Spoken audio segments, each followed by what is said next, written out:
Alright, I also got a few questions about some of the homework questions when it comes to doing unit analysis and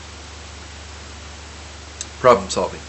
So I wanted to do a few videos. I don't want to do one for each question, but I'll do question 6 and then I'll do one for question 11. But before we do that, what I want to do is I just want to give you my real quick basic spiel for what this is all about. You know, how do we do this? And if you think about it this way, I think that then it sort of carries over into some of the other skills that you'll do later on in the course, so especially stoichiometry. So this also will apply in how you would do stoichiometry later on down the road.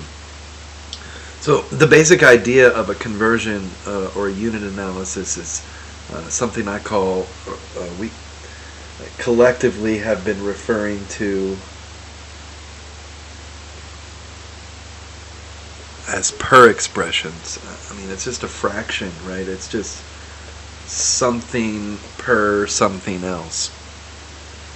And fractions, x and y, can be anything, but I think the heart of the deal in conversions is that x and y are equal to each other. And so when x and y are equal to each other, this fraction really just means 1. And so if I take something and I multiply it by a fraction, and that fraction just means 1, then we don't really change the meaning of A per se. We just change it. We're going to end up just changing its units. That's all there really is to it. And I think when we think about doing something like converting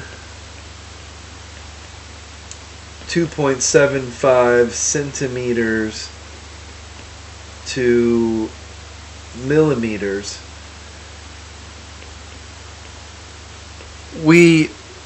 in order to solve this type of problem, and any type of problem, we think about the units and we try to build a series of these per expressions that will change the units from what we have to the units we're interested in getting. And this is a very basic and simple, sort of an oversimplification of the idea, but at the heart of it, I think you could say this is going to be true no matter what kind of problem you're doing. So if I take 2.75 centimeters, I know that there's two per expressions where these two values equal each other, and I know that 1 centimeter is the same as 10 to the minus 2 meters. And then I also know that 10 to the minus 3 meters is 1 millimeter. That this is also true, that they're the same. And so look at the units now, how this works.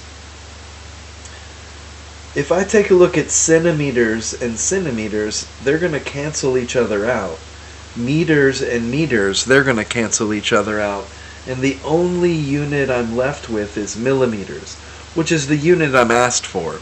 The rest of the work, and I'm not even going to do it in this video, is just the math, the calculator. 2.75 times 10 to the negative 2 times 1 divided by 1 divided by 10 to the negative 3. However you want to do that math, there's a lot of different ways to do the multiplication and division, but that's it. This is the heart of it.